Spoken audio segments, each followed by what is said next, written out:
Today,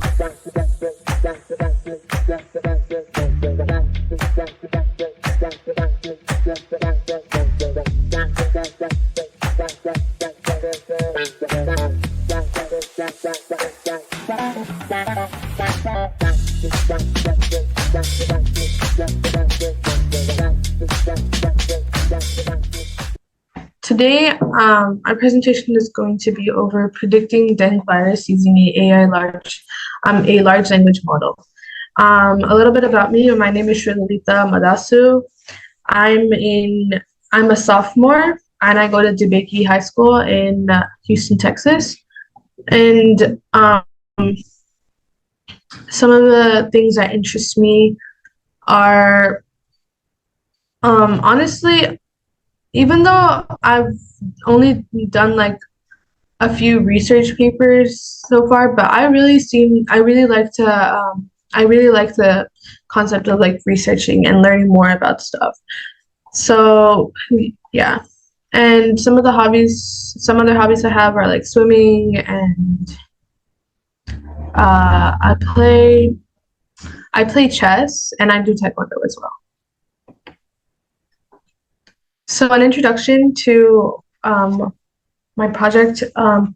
Dengue virus prediction uses a large language model, and people live in conditions where they don't have access to health care, and they don't have like a doctor in their area, so they could get like sick, and they would just suffer through it and not like see a doctor about it. So the question is, how do they diagnose the virus without a doctor?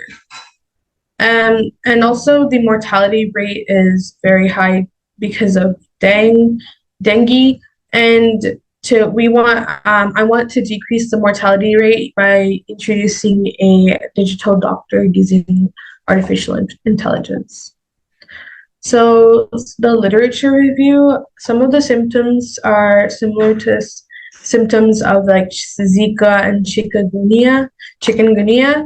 So some of the symptoms are like tiredness, restlessness, high temperature. So how do they like differentiate what virus they have and what treatments they can approach when there's so many different viruses that have similar symptoms and effects on the people? So the current research, similar to my research of dengue, is the life cycle. So this is a reference right here. I got the life cycle, and most importantly, the symptoms, because that is what determines how the AI can diagnose what kind of virus you have. So my methodology and results. So here's the graph. I'm not sure. I'm going to try zooming in as much as I can, but I'm not really sure if you can see it. These are the ones with the white boxes they all have the number 1 in them, and that signifies that however close your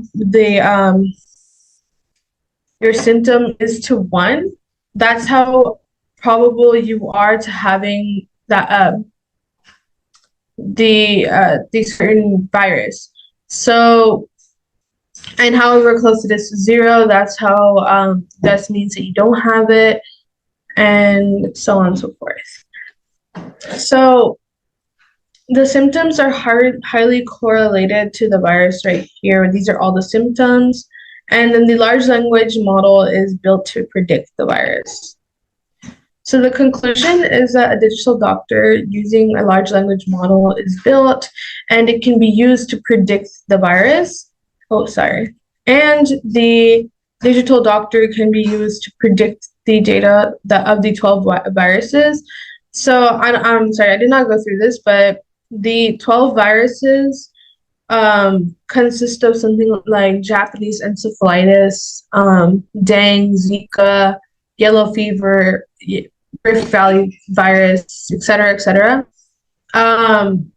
So yeah, the limitations are that only these particular 12 viruses that are given can predict the type of virus that one is experiencing. Yeah. You can stop sharing and speak about your experience if that's next. Oh, how do I stop sharing? Oh, stop here.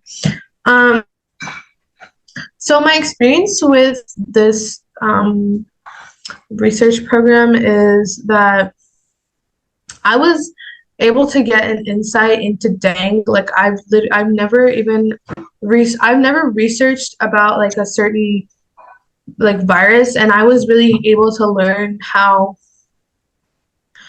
different how like different viruses impact different people, and how like that those symptoms can be different for everyone. So I mean most of my uh my project is basically built on symptoms. So like it's crazy how, for me at least, I learned how like people could be experiencing similar symptoms, but they could all be related to like a different virus that has infected them. And overall, I think Dr. Katie has really helped with with like a majority of my research appreciation goes to her, since she has really given me the insight of how the life cycle is, and for in general like viruses, and she's helped me like differentiate like viruses from bacteria and et cetera, et cetera. So yes, thank you.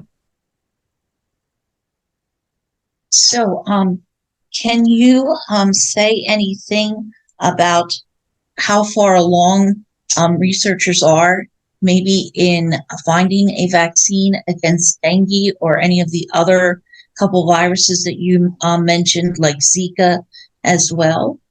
They're not too far along, if I'm being honest. Um,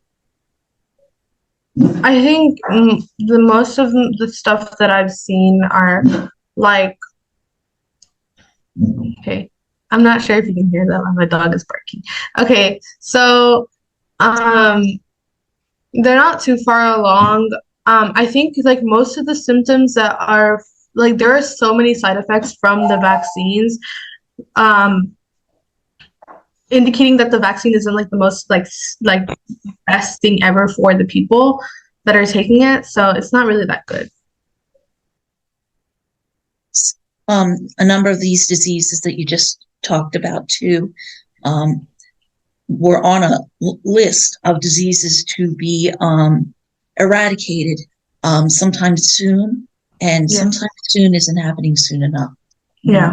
And one of the issues, which is very common, is that these places in the world, they suffer from a lot of poverty, and Yes.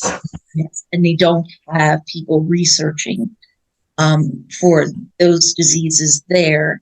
And here in the United States, well, I don't want to say we don't care, um, they aren't they aren't on the top of the list. So, Mm-hmm.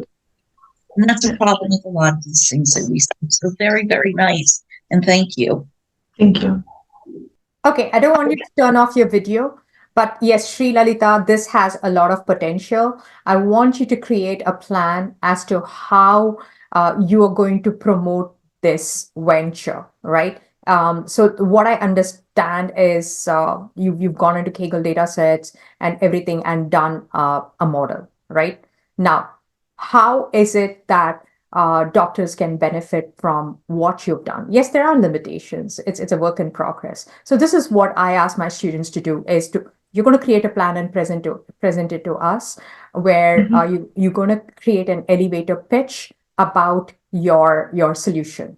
Got it? And after that, we're going to help you approach doctors or specialists around your area, where you're going to go ask them time so that you can demo your model. Okay. You don't go and say, hey, you know what? I want to shadow you. Nobody cares about that. But you're going to say, hey, I've prepared this solution that is beneficial to you, that's going to help you. Can I share it with you? We will teach you how to speak.